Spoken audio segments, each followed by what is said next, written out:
sehingga dapat diketahui dari mana pemohon mendapatkan angka-angka perolehan suara pemohon dan Partai Nasdem yang kemudian disimpulkan telah terjadi penggelembungan suara terhadap Partai Nasdem. Selain itu terdapat ketidaksesuaian antara posita dan petitum permohonan pemohon, yaitu pertama, dalam posita dan petitum permohonannya, pemohon mempermasalahkan perolehan suara pemohon di 53 kecamatan pada Kabupaten Majalengka dan Kabupaten Subang. Namun dalam uraian kecamatan yang dijadikan lokus permasalahan, pemohon hanya menjabarkan 51 kecamatan yang terdiri dari 25 kecamatan pada Kabupaten Majalengka dan 26 kecamatan pada Kabupaten Subang. Kedua, dalam petitum permohonan, pemohon meminta untuk membatalkan keputusan KPU 360/2024 sepanjang perolehan suara anggota DPR di Dapil Jawa Barat 9. Kemudian meminta perolehan suara yang benar untuk Dapil Jawa Barat 9, yaitu suara pemohon sebesar 106.934 suara dan suara Partai Nasdem sebesar 105.558 suara.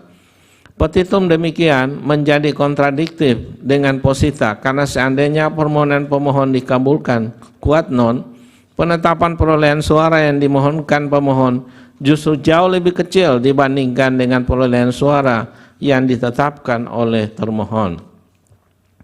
Bahwa ketentuan pasal 75 menyatakan dianggap diucapkan, lebih lanjut ketentuan pasal 11 ayat 2 huruf B angka 4 dan angka 5 PMK 2 2023 menentukan dianggap diucapkan.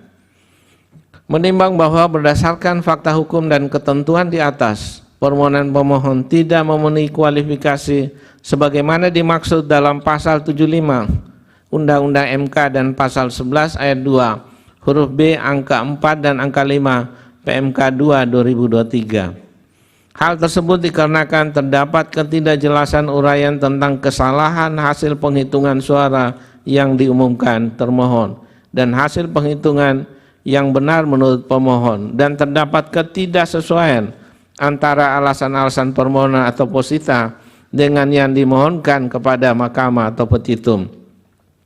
Terlebih lagi petitum bersifat kontradiktif. Oleh karena itu tidak terdapat keraguan bagi mahkamah untuk menyatakan eksepsi termohon dan eksepsi pihak terkait sepanjang mengenai tidak diuraikannya dengan jelas kesalahan hasil penghitungan suara yang diumumkan termohon dan hasil penghitungan yang benar menurut pemohon adalah beralasan menurut hukum.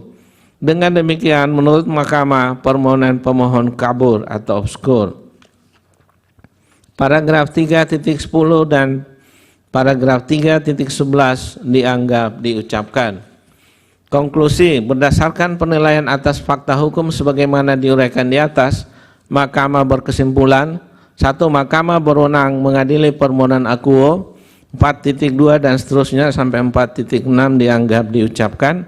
Berdasarkan Undang-Undang Dasar 1945, Undang-Undang Mahkamah Konstitusi, dan Undang-Undang Pemilu dan seterusnya dianggap diucapkan. Amar putusan mengadili dalam eksepsi, mengabulkan eksepsi termohon dan eksepsi pihak terkait berkenaan dengan permohonan pemohon kabur. Dalam pokok permohonan menyatakan permohonan pemohon tidak dapat diterima.